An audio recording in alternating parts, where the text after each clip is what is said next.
choose to go to the moon in this decade and do the other things, not because they are easy, but because they are hard. Because that goal will serve to organize and measure the best. And welcome back to another episode of Bamboozler Plays Kerbal Space Program.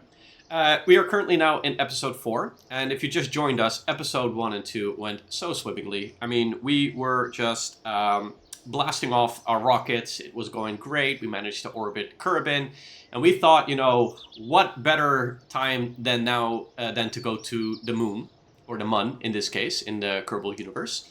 And that's when episode 3 started, and we decided, you know what? With all that confidence and bravado, we decided to do a little experiment on figuring out how we're going to get to the Mun, and it failed miserably.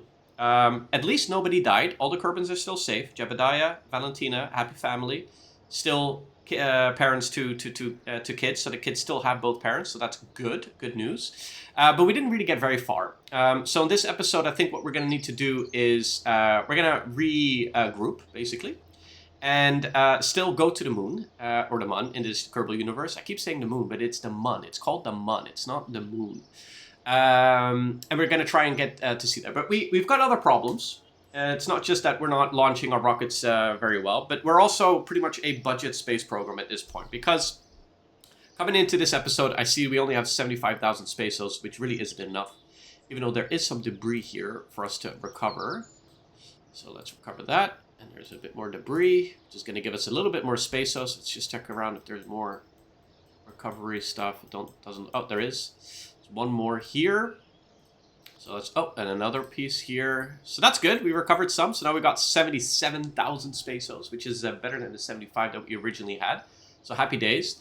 But we do need to start to think about getting some more spaceos into our budget space program, because we don't want to be a budget space program forever. And for that, I think we need to complete some missions. And my thinking for this episode is, obviously we want to go to the Mun. That's goal number 1. But we need to think about how we're going to finance our mission to the Mun. And to do that, I think what we can do is we already had this one agreed to as a contract to complete, where basically we're going to be flying in approximately, let's say, the altitude of about 10k to 13k up in the air at a relatively slow speed in Kerbal terms, 130 meters per second, or at least in between 130 and 190 meters per second. And that's going to give us a hefty sum of 28,000 spaceos, which I think is pretty nice. It's also going to give us a little bit of science and some reputation, so that's always a bonus.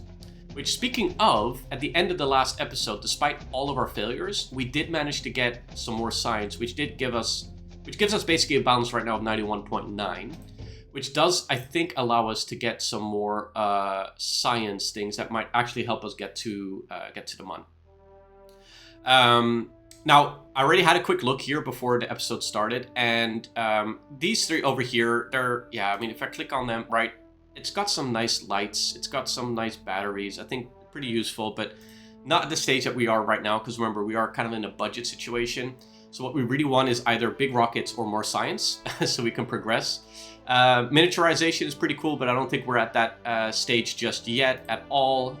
Same goes for space exploration, as much as we are going to explore space. We're not at that stage yet, and we definitely can't put these construction lamps anywhere. I don't think we're at any of that kind of level at this moment in time. I kind of also want to skip flight control, aviation. We're definitely not anywhere near doing any aviation stuff, even though there are a lot of contracts to do observational studies around Kerbin. I know that from playing this game 10 years ago that, you know, building these planes, as fun as it is, you just don't get a lot of altitude with them. It would really need to go more around this area over here to start to really play around with those kind of contracts. And this is a nice one too here, because it does give you struts, which will make your rockets a little bit sturdier, which definitely could have been used in the last episode, I'm not gonna lie. And I like this this crew cabin as well, because it gives us 2 Kerbals that we can bring up to space. So in theory, we could even take tourists up and earn some money that way. But we're going to skip all of those, because what we're going to actually do is we are going to take fuel systems for 2 reasons. One, we get nice little skinny long fuel tank, which is nice. I like that. It's sturdy, but mostly because of this one particularly here, the external fuel dock. Now, playing this game 10 years ago, I never actually used this before, but having done a little bit of research, this is quite useful. And I'll explain this when we actually build the rocket when we go to the Mun. So let's click on that. We've purchased this for 90. We've only got 1.9 signs left, which is just fine. And I think what we're going to do first is we're going to complete the mission where we're going to test the parachute. I think that's the first order of business. And basically what that will do, it's going to give us 28,000 pesos, which is then going to fund our mission to the Mun, because that rocket's going to be a little bit more expensive, which kind of puts us in a bit of a safer spot when it comes to progressing in this game, because we don't want to be doing any more bailouts at this point. So we're going to use this module, and we're basically just going to go up, and then we're going to go down. Nothing fancy at this point. We do want to bring a little bit of science, because, you know, why not? I think that's always a good idea. Let's just make sure that we're toggling this in a nice and neat way. I'm going to take some temperature gauges with us. I think 2 would be just right. And then we're also going to take a barometer, which I believe these science experiments have already been completed, but I'm not sure. It's been a while since I played this game. Well, only a short minute, I suppose. I'm just going to take 1 goo, actually. I think this should be fine. So, this is going to be our landing ship. We're going to be testing our MK16 parachute in this particular test. So, let's get a decoupler in. We don't need any heat shield because we're not going to go that high into space. And I guess what we can do is we can basically test our first little skinny fuel tank, skinny long fuel tank. We'll make it all white in this particular case. Nice and pretty. We'll create a swivel engine just in case we need to do any kind of maneuvers. And let's give it some freaking cool wings, because why not? Now we've just built a missile. Amazing. Okay, so I think we're good. We're going to call this ship. We have the orbiter. We have the Mummiss. This is going to be the Space-Os 1, because I'm assuming we're going to do more of these kind of like small little contracts to get us a bit more Space-Os in the future. So, let me see. We are... What is going on? Everything's going fine. Okay, so we're going to save this right now. We've got our Space-Os 1, and we are ready for liftoff.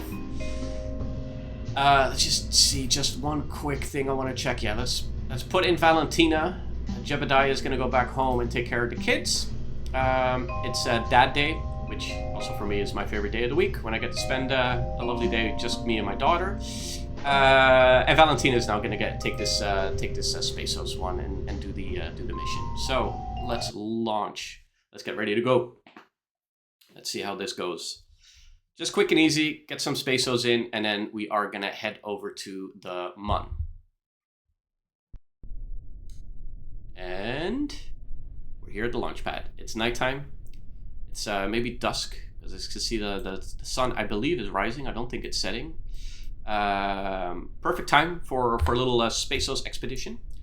So I think what we're going to do, we're just going to go straight up. We're going to keep track of our apoapsis and make sure that we then meet the criteria basically for this mission over here, which is around 10 to 13,000 meters in the air at a certain speed. So not too concerned about getting there quick, because yeah, at around, I would say once we reach that apoapsis of about 13 to let's say 14,000, we're just going to turn off the engine and we're just going to drift basically up there, and we're going to lose a lot of speed going. Actually, just going to lower the speed just a tad a bit now, because we are going really fast. Oh, we're almost at the 13,000 and we're just going to cut the engine at that point, drift up even further and further and further, and then we'll test it within the parameters. So right now we are in a good spot. So apoapsis is 13,000. It's dropping fast because we're also losing a lot of speed, which is good because we want to be around that area. So we're in the criteria for the altitude. Now it's just about the speed. We got it. We do the test and we complete, and we just earned ourselves 28,000 Space-Os. Mission accomplished. This is fantastic. Look how pretty Kerbin is with the sun rising over there. Now, what is kind of funny is we decoupled from our rocket, but we haven't really decoupled. It's slowly going off, which is good. Hopefully it doesn't crash into our module. Okay, it doesn't. Okay, that was a little bit of a panic moment over there. And there goes our fuel tank, which is still quite full. Hopefully it doesn't crash anywhere on Kerbin and it falls into the water. That would probably be the most ideal scenario. Just track where this is going. It's going into Kerbin City, I believe, or mostly the water. No, it's gonna be fine. It's gonna be fine. So that's all good news. Yeah, so this is a perfect time to do a little bit of science. So let's take some material studies. That's cool, nice, hefty. 17.5 science. That's pretty good. Uh-oh. I hope that our missile doesn't actually explode our space center because it's going straight for our launch pad. That would not be good if it damages that, but I think it's just going to be next to it on the side, so that's good. Yeah, it's just going to miss it by a couple of meters. Why not? More explosions. Love it. All right. Let's take a little sample of the air over here. At least the barometer, the pressure, some temperature. Probably nothing to be checked off here, so that's fine. Let's take a little crew report, which also gives us a bit more science. So I think we just got about 20 science in this one. We'll wait with the mystery goo until we actually land. And all in all, this is a success. This is great because, again, it gives us confidence that we are able to complete missions in this game. And it means we could, in theory, go to the Mun because maybe episode 3 was just a glitch, right? It was just an accidental that didn't quite work out. So just gonna lower the speed a little bit. We're gonna land just gently here, nicely on, not so nicely on Kerbin. We lost our Science Junior experiment, but that's okay. We got a little bit of mystery goo from that, but we're gonna recover this vehicle because really it wasn't much of a science mission. Anyways, it was more of a Spaceos mission. Maybe the Spaceos missions going forward, we shouldn't do any science whatsoever. Just focus purely on earning some nice little Spaceos. So this is all good. Valentina did not receive any actual XP gain. Now, we are in a total reputation of minus 92, which I don't think is a good thing. And that probably has everything to do with the fact that we had to use a bailout and there isn't any debris for us to get anymore. But regardless, we got 28,000 Spaceos. Now we can fund our mission to the Mun. So let's get to it. Let's make sure that we accept the mission to start exploring the Mun. And basically what we're going to do is we're going to go right up into space. We're going to orbit Kerbin, and we're going to create some maneuver nodes that's going to help us get to the Mun. And once we're there, we're going to do some science experiments. Basically, in my idea is to do one in deep space. We're going to do one in high Mun orbit and one in the lower Mun orbit, which is going to give us a hefty number of science points, which will then help us progress in that tree. So that's kind of the plan here. So let's build the Mummis 2 rocket that's going to take us there. So again, we'll take the trusty MK1 pod. We'll put a nice little parachute on that.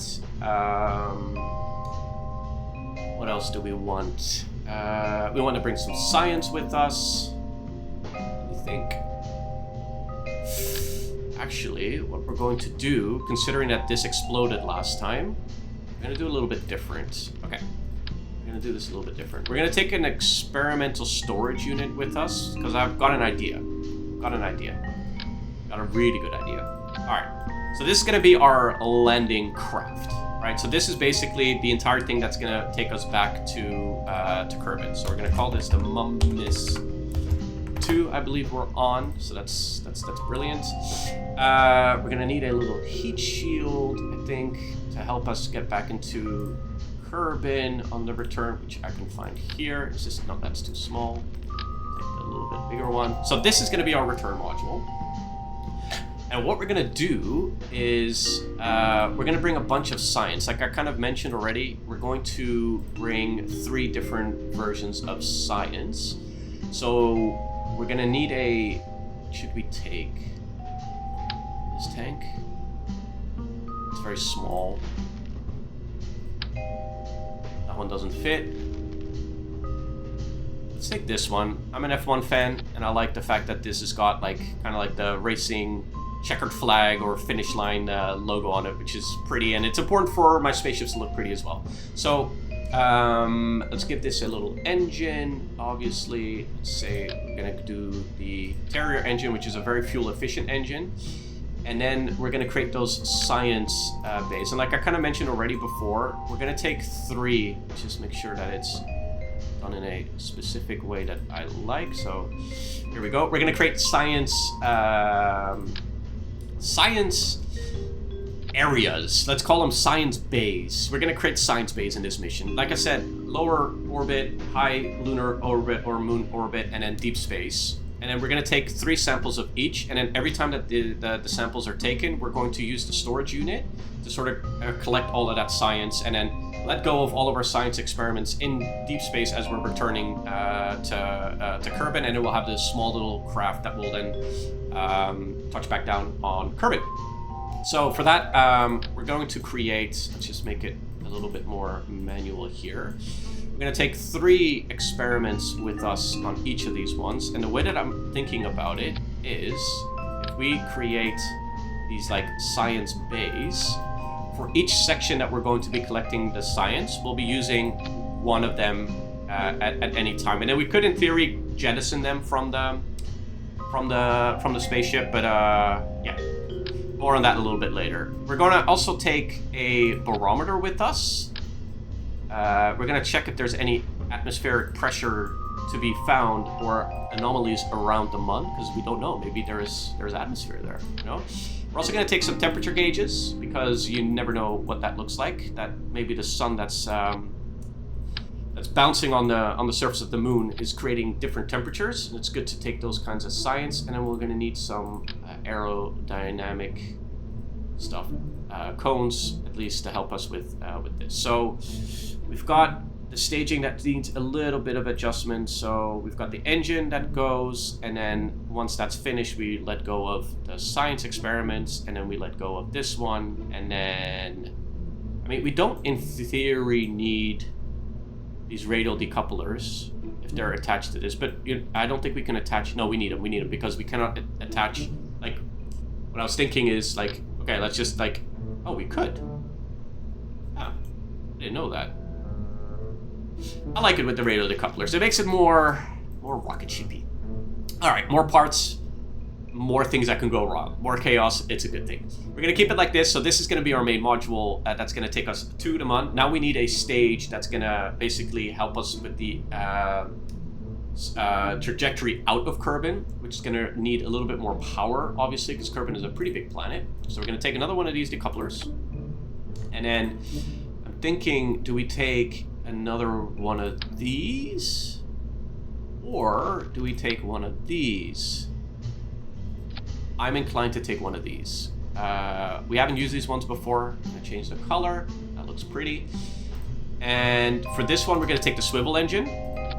And basically this stage is gonna be taking us out of Kerbin orbit and heading over to the Mun, is the idea behind this, right?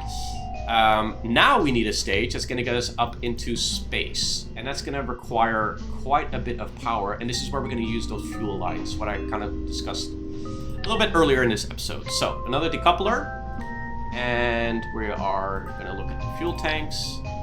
So one, let's go big, because we can, because we've upgraded our VAB, or should I say our vehicle assembly building. And then we're going to take another 3, because we've got 3 science. We're going to line them up with the Science Junior experiments, and we're going to take even more fuel with us. What we're going to do with these tanks is the following. So we're going to be a little bit wobbly, maybe. I think. We'll see. We'll see. We'll see. And what we're going to do is we're going to give them some engines. Let's give them the swivel. So let's put one down here, and then let's zoom out a little bit and put another 3 on these ones. And then what we're basically going to try and do now is we've got these 3 external tanks, so these ones that are on the outside. And what we want is we have 4 engines, and we want all 4 engines to go right at liftoff, right? But what we don't want is that this fuel tank that's down the middle, that we empty that one out as we're launching these three. So what we actually want is that the fuel tanks on the outside are also feeding the engine in the middle. That's kind of what we want, so that when those external fuel tanks decouple, then the main fuel tank should still be full, and that will give us that extra boost, because at that point we'll be, you know, higher up in the atmosphere, and that will kind of help us out in the long run. So for that, we're going to need these ones, and if I've done my research correctly, I haven't used these ones before ever. Yeah, see, there are these like arrows pointing, which I'm assuming is the fuel is going from the exterior tank to the middle tank, because if we were to do this, oh, how did that not work?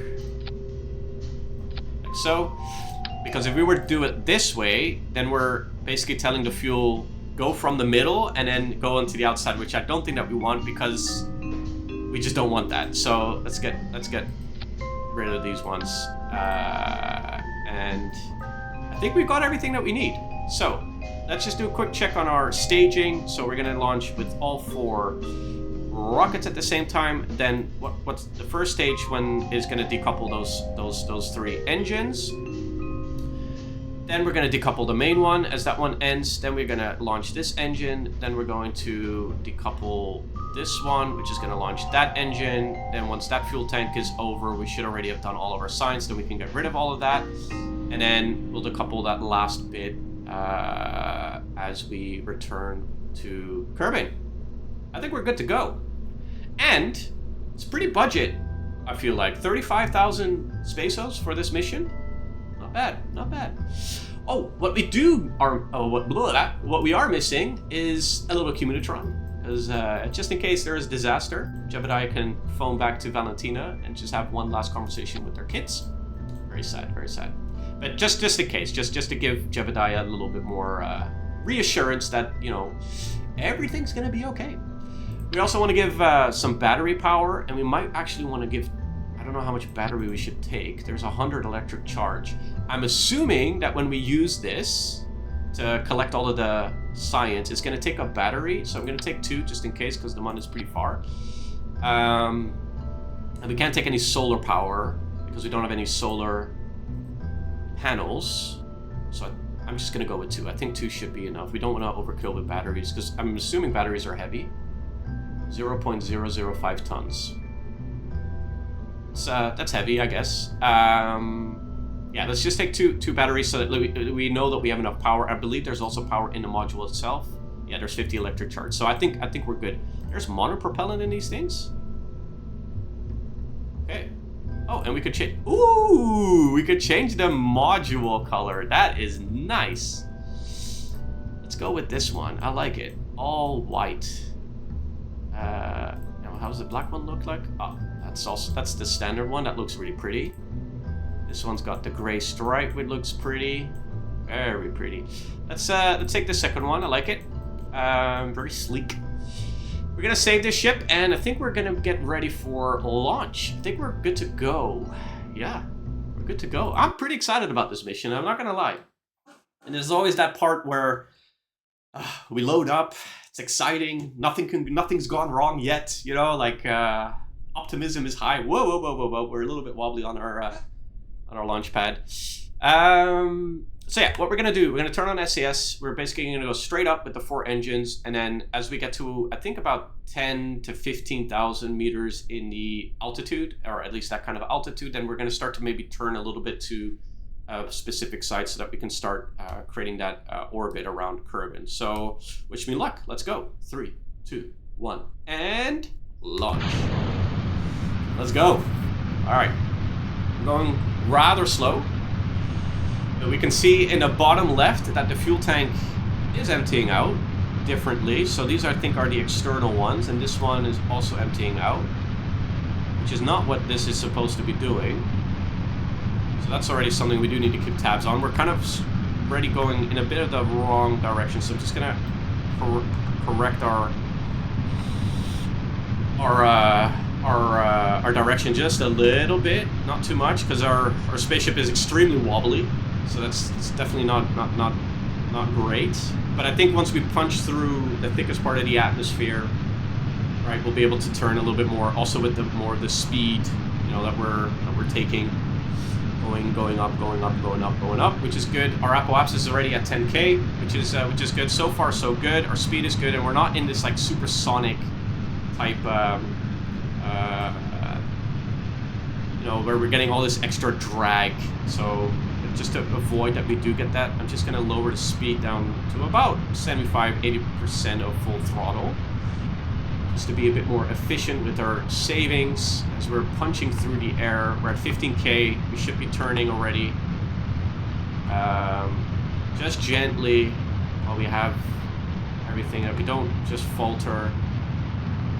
Our apoapsis is good, 40k and rising. We're gonna get rid of our stuff, and our fuel tank is full, so that's definitely good. And now we're going to basically turn more or less on a 45-degree angle, because we want to have sideways speed as we want to start orbiting Kerbin. And we're pretty, I would say we're quite stable at this point. We're not really losing the balance of the ship. And I see our apoapsis is almost going to reach space, so I'm just going to full throttle this a little bit more, create some more height. I think, oh no, we're going to lower it. I think it's better if we lower it, because I can see the prograde marker here on the nav ball is also moving more in line to the direction that we're going. And I can see now our apoapsis is at 75,000, so that means we're heading into space, and I'm good now basically just to create sideways speed so that we can start to orbit Kerbin a little bit better.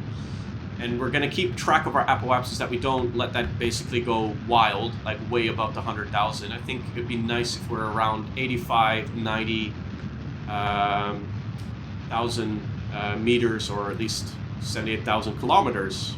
Yeah, that's a lot of kilometers. Kind of in the air. And we probably want to start lowering, cutting off the engine at a certain point. So I'm just going to watch the fuel as it goes down, and watch our speed as it goes up. If we're around 1,000, then I'm pretty happy to cut the engine and use the rest of the engine to try to circleize around Kerbin. And as you can hear the jingle, we're in space. Exciting stuff. Very happy. Gonna cut the engine.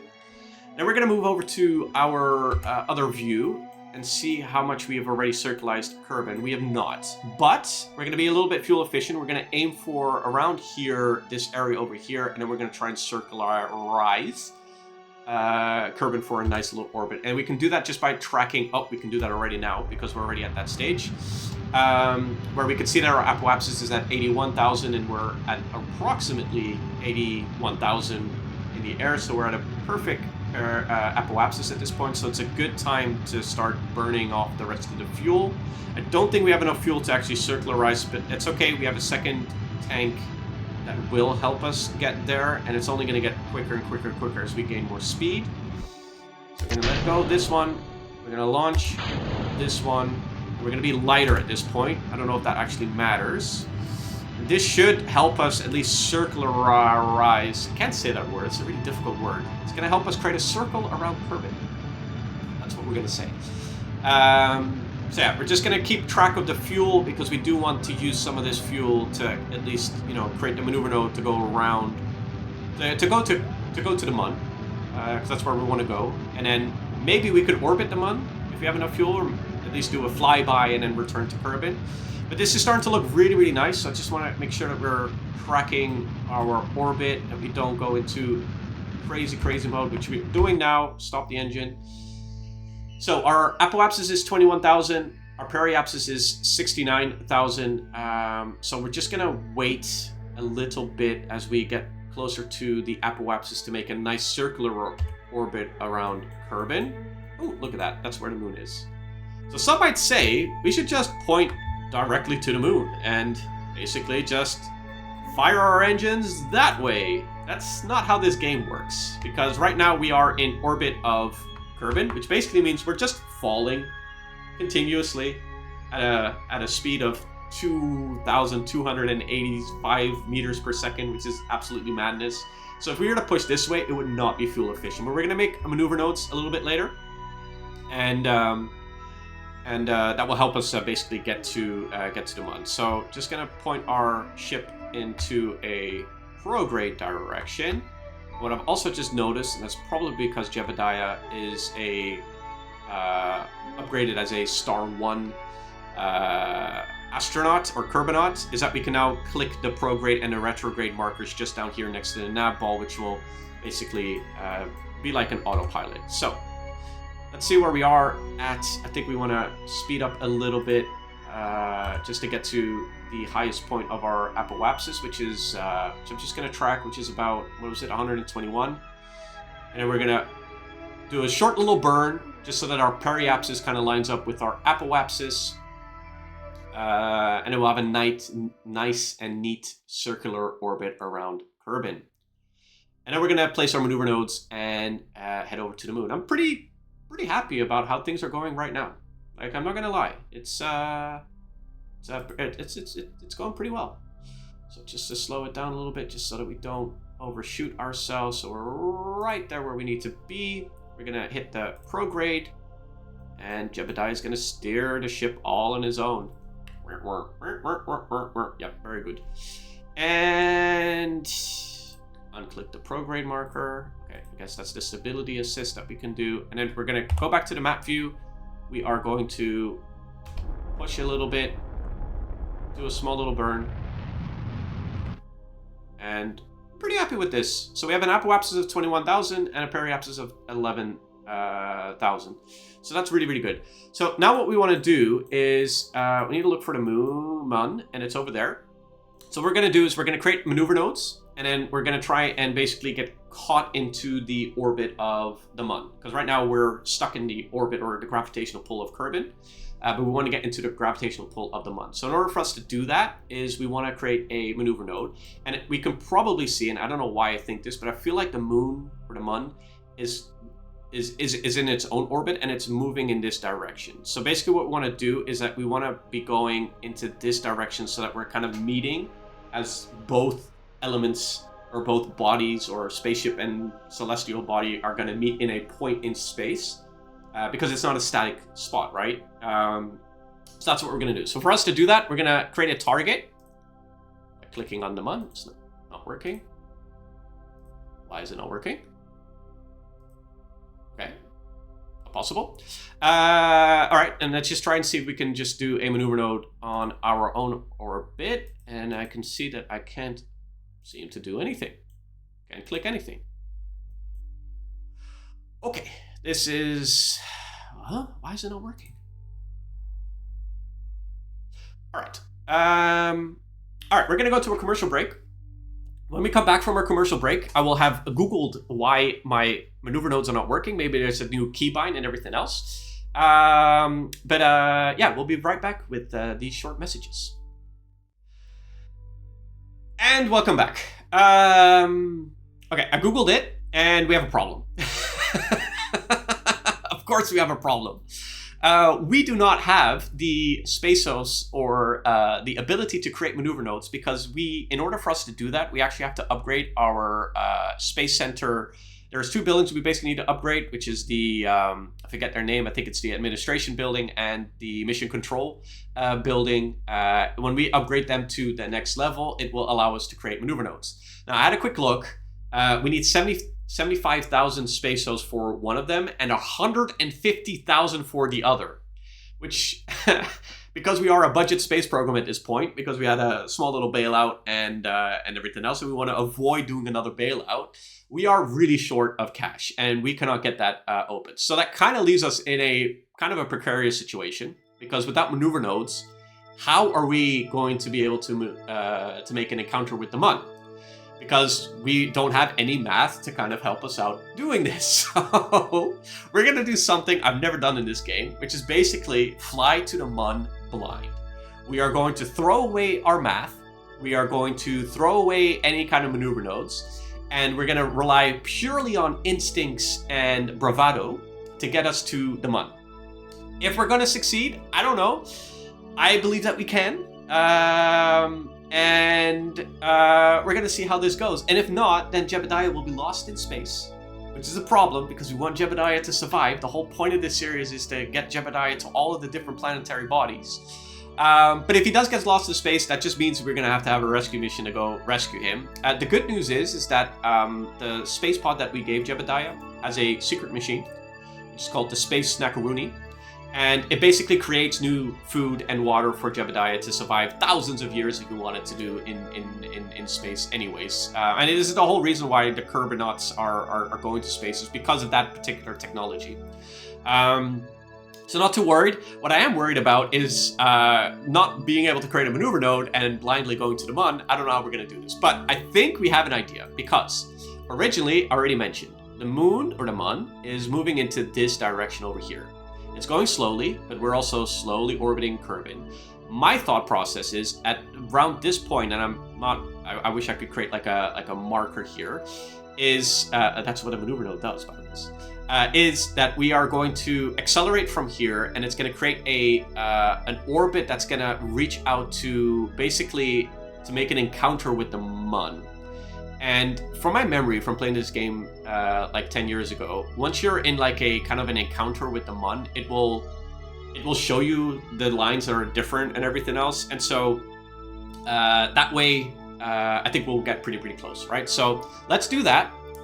So let's speed up the time a little bit so that we get to the area of where we want to basically start accelerating out from. And you can already see that the Mun is moving into this direction, so very slowly. So I'm thinking around here, because if we go here, so I'm just going to slow it down a little bit so that we can talk. Because if we were to accelerate now, it would create a move here, and I'm afraid that if we do that, by the time that we're in this area, the Mun might already be here or past it, and then we can course correct. If we aim for this area over here, we'll be able to course correct by increasing our speed. Or even lowering the speed if needed. But we'll see how that goes. So just a little bit more advancing the time, a little bit faster. And I'm pretty happy at this stage here, our area to do. So we're going to hit the prograde marker, and then we're going to expand our orbit around Kerbin. There's a word for this, like elliptical or something. I don't know. We're gonna stay in this view. We're gonna go back to this view because it's a beautiful planet over here, Kerbin. Look at that. Look how small we are and insignificant we are in this greater space. I mean, come on, you can't even see the spaceship at this point. So we're gonna increase our fuel. We're gonna hit maximum acceleration, and we're gonna return to this view, and we're gonna watch as our orbit around Kerbin increases. I think that our fuel is going to empty out before we even get close to this section, but that's okay because we have another tank, which is the fuel efficient Terrier. So we're going to let go of that, and then we're going to hit the spacebar once more. And we're going to return to this view, and I'm hoping that this engine basically and this fuel tank is going to have to bring us to the Mun, and it's going to have to bring us back. So we definitely don't want to empty this out at all. We want to be very cautious and careful with the fuel. So I'm watching it very carefully on how much fuel expenditure it is. So my idea is basically once we reach this area over here, can we get a better view? Kind of slow it down a little bit so that we don't overshoot it. We should be making an interaction with the Mun. There should be something going on now. It's not. Okay. Why is it not making that interaction? I would assume we're in the same plane as the Mun. Kind of are. Okay. This might not be good. We do have a bit more fuel to spend, so I'm just gonna do a little bit more. Why are we not getting an interaction with the Mun? What I'm trying to see now is that we're not really on the same plane, are we? Okay, this might be a failed experiment. Doesn't matter, because from failure we learn. And at least we're gonna go into deep space. So, this is weird. This is very strange. Okay, we're gonna go back to this view. So, technically speaking, oh, this is nice. This is nice. So, technically speaking, we pushed ourselves into that direction to try to make an encounter with that planetary body. So, we're gonna increase the speed. and we're going to head out into deeper space. And we're going to keep track of how close we are going to get to the Mun, and then we can maybe course correct and kind of push it, because we do have quite a bit of fuel left. Just going to slow it down a little bit because we are, I believe, right now in a high orbit around Kerbin. As we can see, we can now see Kerbin in one full view.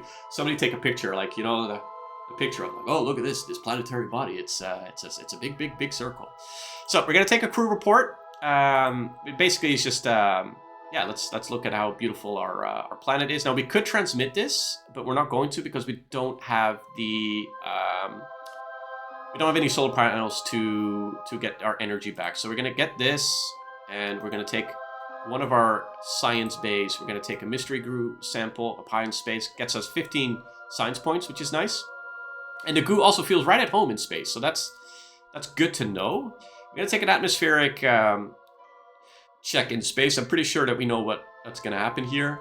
Is that the instrument reads 0, as if we were in a vacuum. Yes, of course. But that's good science to know that we are 100% sure that we're in a vacuum. I'm going to take a little temperature check here, and it appears to be quite impossible. Measuring the temperature appears quite impossible, but it does give us some science. And then this will be our visual cue, along with the mystery goo, that once we conduct the material studies, the bay opens, and it gives us a hefty 37.5 science. So that's definitely really, really nice.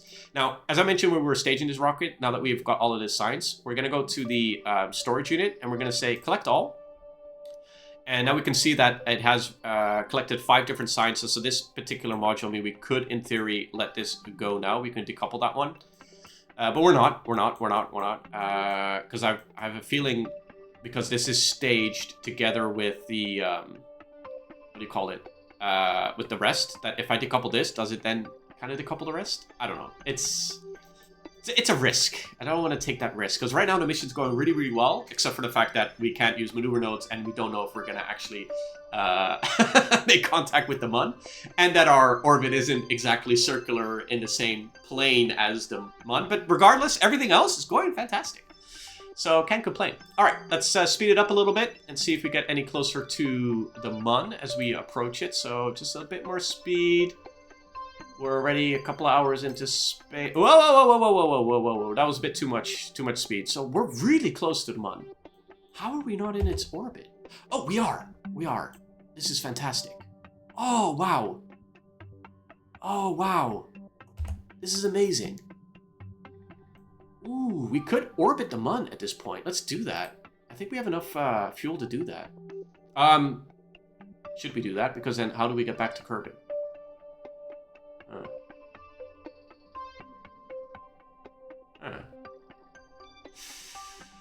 Let's think about this as we approach the Mun. We get closer and closer and closer to this planetary body. This small little Mun that creates all the tidal waves on Kerbin. All of them. There's another Mun pretty close by. So we're getting pretty close to, I think, the... Yeah, let's see what happens if we retrograde a little.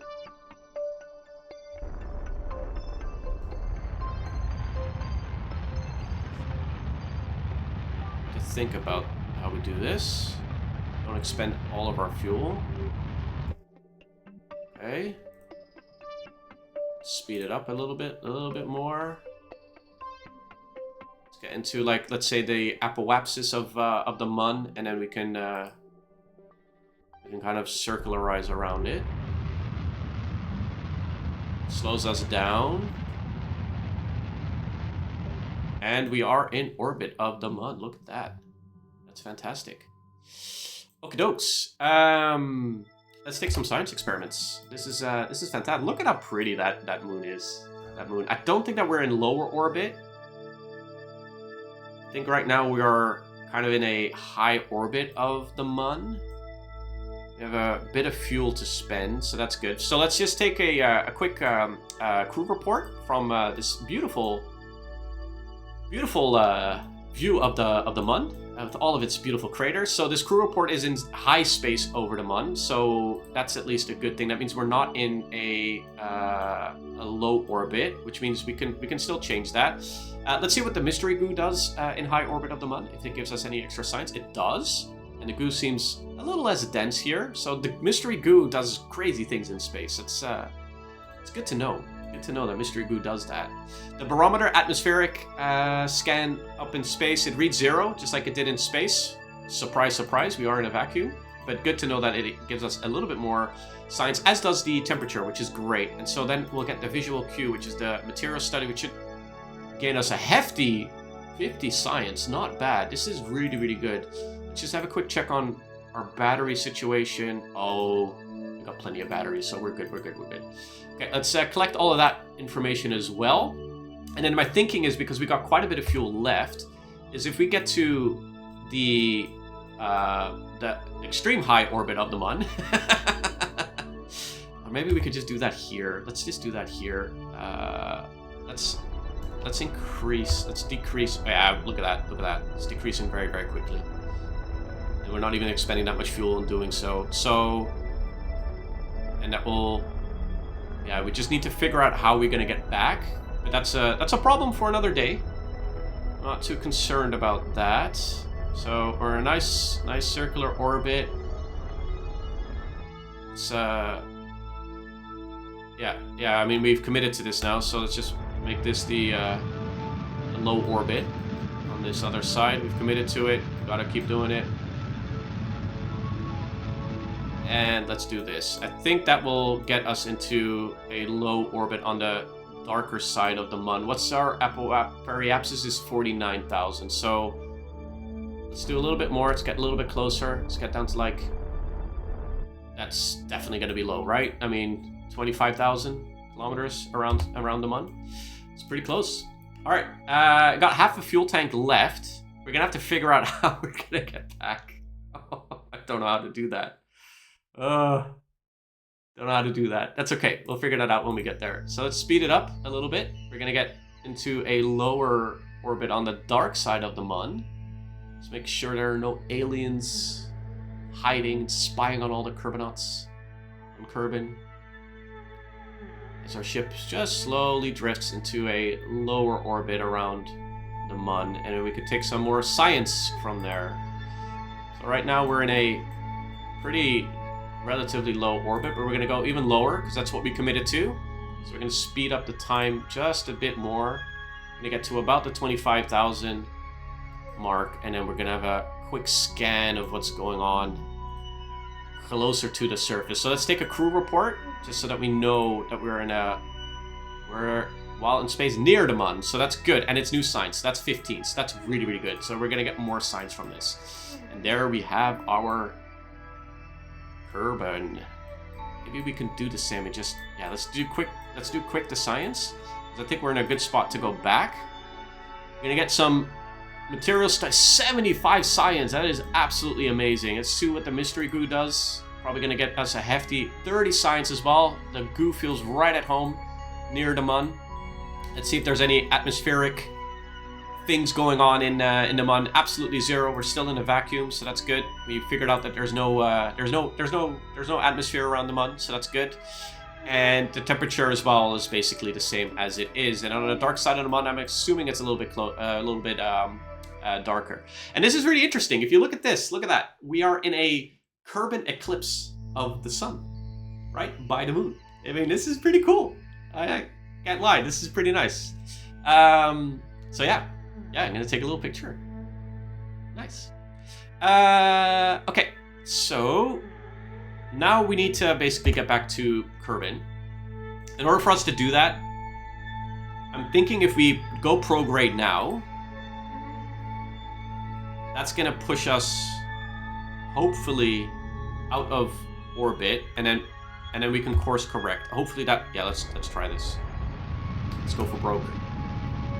See what this does. Slow it down. Slow it down some more. Come on, get out of orbit of the Mun. Okay, we're out of orbit of the Mun, but we don't know if that's gonna be. Oh man. Oh. Okay, we don't know if that's gonna be captured within the gravitational pull of Kerbin, so I'm just gonna circularize just a little bit less, and yeah, we'll see where this goes. We're basically going down in space now. but I'm hoping that this will then allow us to basically get out of the orbital reach of the Mun. And then, because Kerbin is such a bigger planetary body, its gravitational pull is much bigger. For example, I mean, if we just zoom out a little bit, we've got Mimnus here, and the Mun here, and even this is has a gravitational pull towards our Mun. So let's speed up the time a little bit and see what happens with our orbit, basically with Kerbin. As we say goodbye to the Mun. Goodbye, Mun. There it goes. Beautiful little planetary. Oh, what just happened? We have a negative apoapsis. So are we now in? No. It's. Oh, this is strange. We're still in the Mun. Are we gonna go that far out? Okay, guys, we're gonna have to speed this a little bit going forward, see where this takes us. And it should. Here we are. There we go. Look at that. A beautiful circular orbit around Kerbin. This is great. Okay, so considering the fuel, let's see where we are. Our apoapsis is 10,000 and our periapsis is 4,000. And I believe if I just look at this, if we basically circularize onto this side, which we could also do now, let's just give it a little bit of a push, see what it does. I think this is going to be good. Because, okay, so basically this is my thinking, right? We could, in theory, be very fuel efficient and go to the highest point of our orbit and then go retrograde, which will then slow us down. And then at this point, this part of the orbit will then get closer to Kerbin. What that will mean, though, is that as we're falling down to Kerbin, our speed will just be increasing as we're getting closer, right? And that's scary, because if we're coming in at too high of a speed into the atmosphere of Kerbin, that could mean explosions, and that could mean that Jebediah dies, and then Valentina is left as a widow, and the kids don't have a father anymore. We want to make sure that that doesn't happen.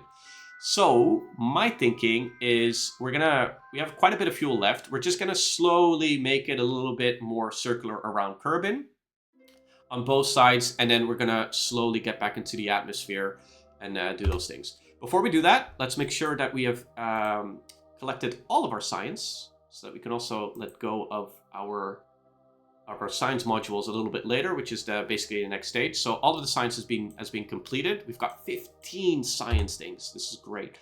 We're gonna burn a little bit more retrograde. We're gonna keep an eye on our fuel, because we don't want that to be expended entirely. As you can see here, we're definitely making good progress on entering the atmosphere as we are coming in, which I think is pretty good. I'm thinking, because of the fuel that we have, let's make sure right now we have a periapsis of 200, and let's decrease that. Let's get that down to like 75, right? It's going fast, so that's good. Okay, let's get that increased down to basically that we're touching down on the surface, just on the fringes, so we know regardless of what happens. There we go. We're in the fringes. Regardless of what happens, we're going to be entering just the top part of the atmosphere at this point, at which point we're going to use the rest of our fuel tank to then burn retrograde to decrease this circular side and slow us down. So very happy with how things are going. I hope we brought a parachute, because if we didn't, then that would be the end of all this hard work for nothing. But we're going to speed up the time. We're going to go back to this view of watching Kerbin there spin around in space. We're going to get closer and closer and closer and closer and closer. We're going to slow it down just a bit so we don't overshoot it ourselves. What a beautiful planet. It's a great planet to live on.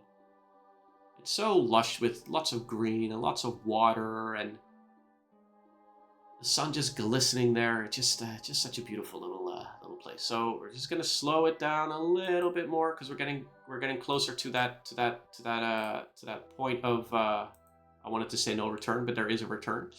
We're getting closer and closer to basically touching on the atmosphere, right? So if we look at this map over here, right here, we can see that this line this circular line is just slowly, it's just gonna touch the fringes of the upper atmosphere, which I don't think is gonna be too much of a problem.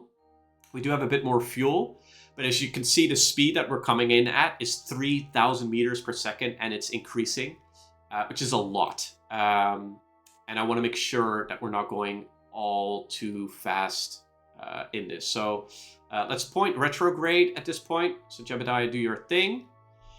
And then we are going to slowly watch as we decrease the speed. We're basically still in space, but we're going to touch on the surface very gently in just a moment. And then we're going to burn the rest of our retrograde to circularize even further. And that should be about in just a couple of moments time. It's a very cloudy day in this area of Kerbin. Very sad for these people. And we're now at 70,000, which is good. I believe we were at this point right now, as you saw, as you heard, the jingle just stopped. We're going to hit retrograde. We're going to burn some more fuel, and this is going to circularize even further. And we're going to keep an eye on our fuel and our apoapsis at this point.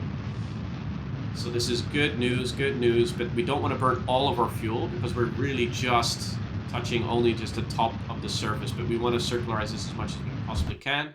And I'm pretty happy with this where we are right now. I think the rest of the fuel we're going to burn at the apoapsis, which is going to decrease this side even further, and that's going to be basically the way that we're going to go down. I think we're to go down, to touch down back on Kerbin. So I think our plan is going pretty well. So we're going to speed this up again. And as you can see now, the altitude is increasing. We're leaving Kerbin, but I know that the periapsis, right, as small as it is, it's touching just a little bit of the fringe of the surface. It's going to slow us down even further and further and further. But we're going to increase our speed. We're going to go back to this one, and then we're going to do the rest of the burn over here, which should then gently allow us to touch down on the surface. And then hopefully the heat shield will do the rest of the slowing down, absorb all the heat for us, and then yeah, we'll touch down somewhere on Kerbin. We don't know where. Maybe it'll be a new biome. Maybe we can do a little EVA, a little crew report, get even more signs from this mission. But I'm pretty confident that where we are today, that we pretty much succeeded in at least getting to the Mun. And I'm pretty impressed that we did this without any maneuver nodes. I've never done that before. Now, I don't plan on landing on the Mun without maneuver nodes. I think that's a next level complexity, and I definitely don't plan on going to Mimbus without maneuver nodes, because as you can see, it's on a very different plane. It sort of crisscrosses here. So like ideally what we want to do, I think when we go to Mimbus, is like to meet it in this area over here as our planes kind of intertwine. Yeah, not bad. All right, can we increase the speed a little bit more? It's going very slowly. Yeah, we can. All right, let's go. And we're gonna go up onto the apoapsis and then do a little bit more retro burn, the rest of the fuel that we have to spend. And then, yeah, the most difficult part of the mission will commence, which is basically the return to Kerbin.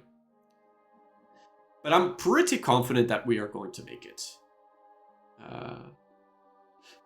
Not gonna lie, pretty confident. Okay, I think we're around the apoapsis right now. We're gonna go retrograde.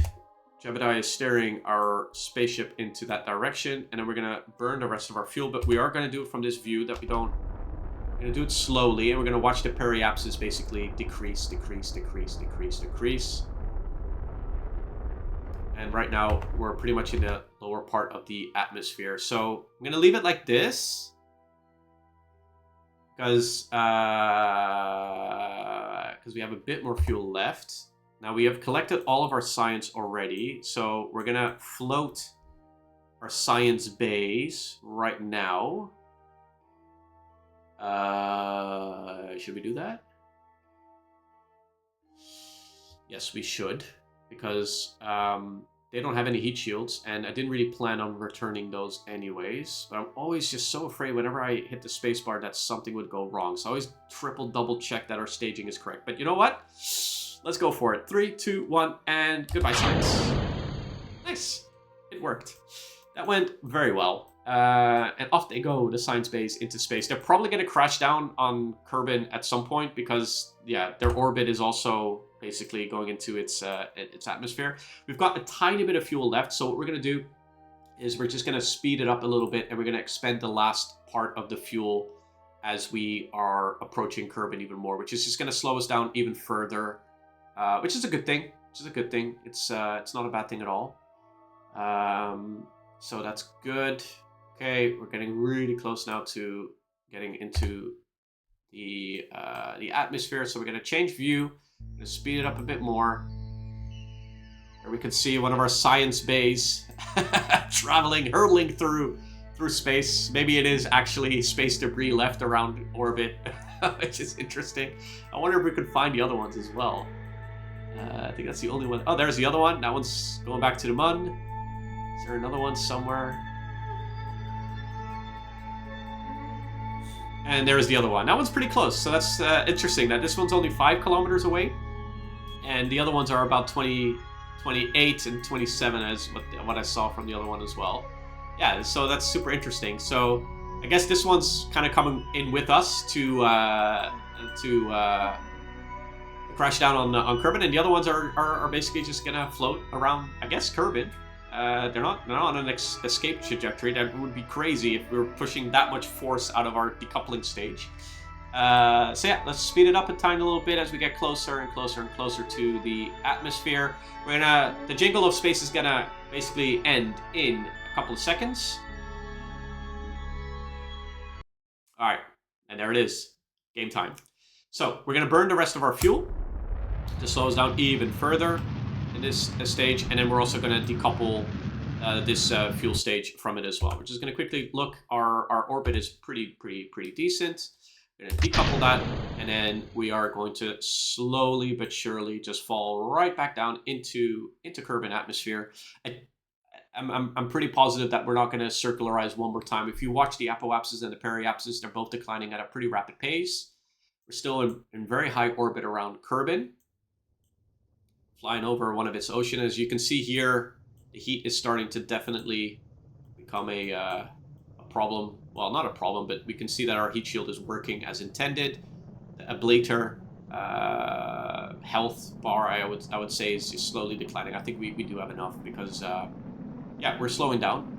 And I can see that our apoapsis is declining rapidly. Our periapsis is pretty decently declining.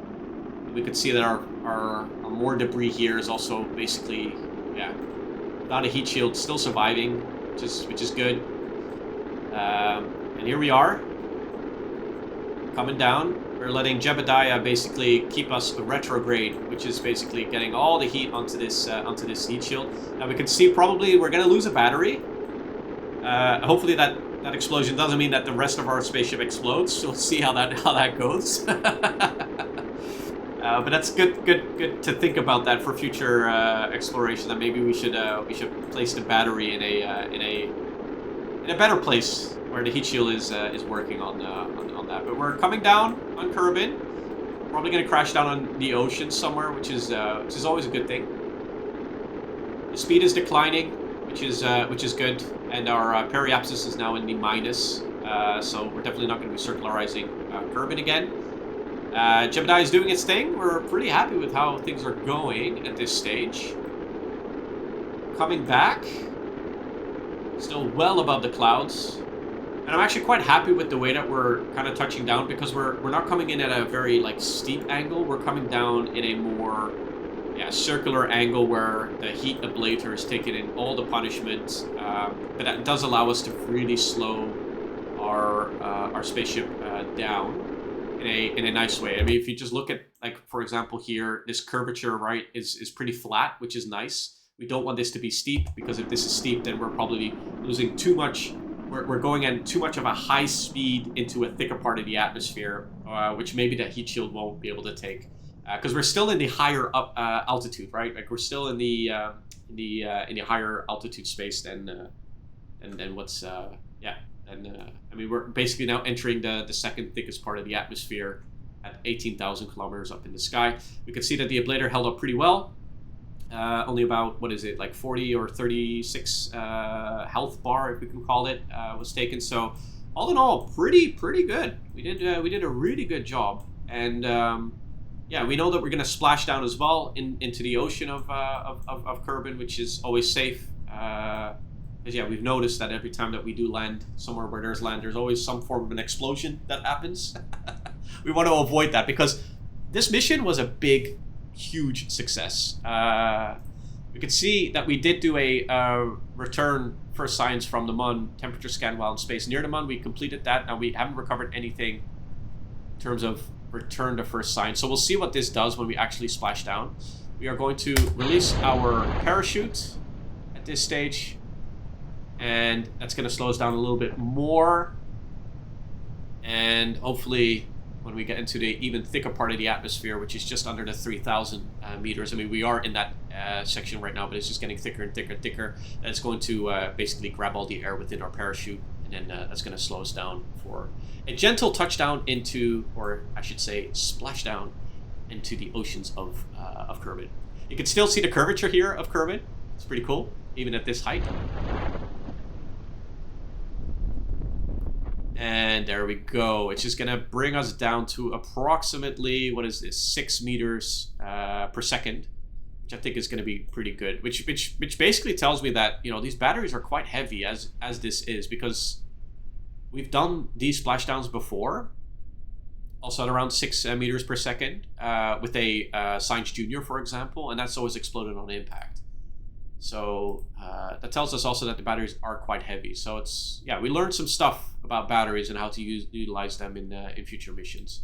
So we're just gonna slow and splash down. Mission success, fantastic. Jebediah, what a Kerbinaut, what a Kerbinaut. Just gonna take a quick crew report in the ocean, but yeah, it's again not really required, not really needed. We'll have a look in under the water. Oh, there we go, under the water, a little glitchy, it's fine. Fantastic, we did it. So we're gonna recover the vessel, and then we're gonna count the pesos that we earned from all the milestones. I would assume we're gonna get some money from that. Sponsorship money, sponsorship pesos, and look at the science that we got. So in terms of the science, we did an absolute amazing job. 441 science gain in this episode alone. I mean, come on. That is amazing. If I look at the pesos that we also earned, I mean, we got a bunch of funds or pesos just for the things that we recovered, which is good. But we also got a bunch of this. We got 366,000 pesos. We are no longer a budget space program anymore. We can now upgrade the buildings that will allow us to create maneuver nodes that will then allow us to do a lot more. We can now get a bunch of science that will allow us to create wonderful experimental ships that will allow us to land on these planetary bodies. We're in a really good shape right now. We got a bunch of reputation point. We're still in the minus, strangely enough. I can see here that the bar shifted. But we're definitely going in the right direction. We are in a really good space right now. Really good space. So with that being said, thank you all for watching. Have a wonderful rest of your day, evening, wherever it is that you're watching this from. And we'll see you at the next episode.